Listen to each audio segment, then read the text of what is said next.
আসসালামু আলাইকুম প্রিয় দর্শক শ্রোতা, আমি নাজমুল সাকিব, সম্পাদক দৈনিক ফুলকি, ইউটিউব চ্যানেল ফুলকি নিউজ এবং ফেসবুক পেজ ডেইলি ফুলকির পক্ষ থেকে আপনাদের শুভেচ্ছা জানাচ্ছি। আজ আমি কথা বলতে চাই সাভার, আশুলিয়া এবং ধামরাইয়ে তেল সংকটের জন্য জনজীবন ব্যাহত হচ্ছে, শিল্প কারখানায় উৎপাদনও ব্যাহত হচ্ছে এবং পরিবহন ব্যবস্থা থমকে দাঁড়াচ্ছে তেলের অভাবে। ইরান ইসরায়েল যুদ্ধে জ্বালানি টার্মিনাল, তেল গ্যাস অবকাঠামো এবং আমাজনের ডেটা সেন্টারে লক্ষ্যবস্তু হওয়ায় বৈশ্বিকভাবে তেল সরবরাহ ব্যাহত হচ্ছে।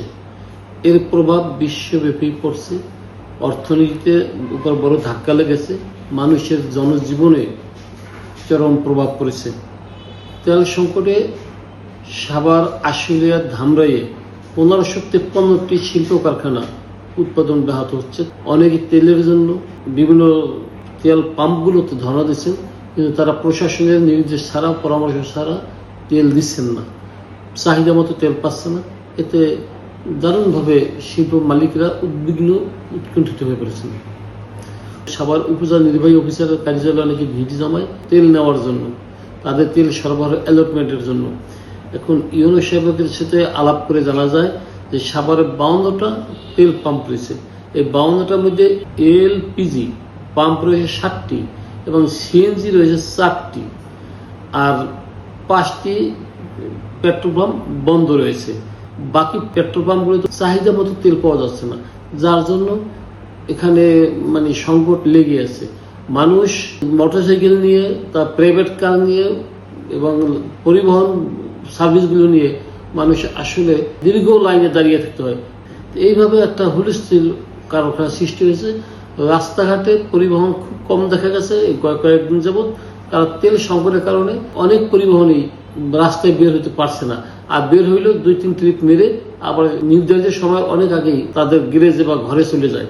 তো এই অবস্থায় আসলে একটা অস্থির অবস্থা বিরাজ করছে।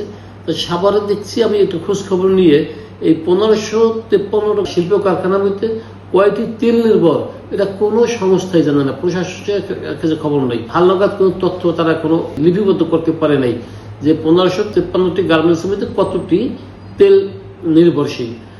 আবার এটুকু নাই যে কতটি পাম্পে কত চাহিদা আছে তেলের, এই চাহিদা কতটুকু আমাদের তেল হইলে আমাদের চাহিদা পূরণ হয়, ঘাটতি কতটুকু আছে, এই একটা সংক্ষিপ্ত হিসাবটাও প্রশাসনের কাছে নাই। প্রশাসনের বিভিন্ন সংস্থার কাছে আমি খোঁজ খবর নিয়ে জেনেছি, কোনো সংস্থাই এভাবে বলতে পারে না যে তাদের চাহিদা কতটুকু, কতটুকু তেল নির্ভর এবং কতটুকু আর প্রয়োজন। আর আমরা পাওয়ার হিসাবটা আছে, কিন্তু চাহিদার হিসাবটা নাই।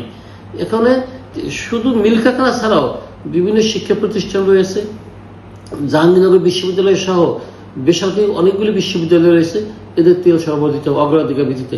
হাসপাতাল, ক্লিনিকগুলি রয়েছে, এদের তেল সরবরাহ দিতে অগ্রাধিকার ভিত্তিতে। কিন্তু উৎপাদন অনেক ব্যবসা বাণিজ্য রয়েছে যারা তেলের জন্য যেতেই পারে না। এইভাবে মানুষ একটা বিপর্যয় অবস্থা পড়ছে। দ্রুত সময়ের মধ্যে সাভার, ধামরাই, আশুলিয়ায় এই তেল সরবরাহ স্বাভাবিক করতে হবে। সরকারকে একটা টিম গঠন করা উচিত। এই টিম গঠন করে কতটুকু চাহিদা, এই চাহিদা কিভাবে ম্যানেজমেন্ট হবে সেটা ধরা উচিত।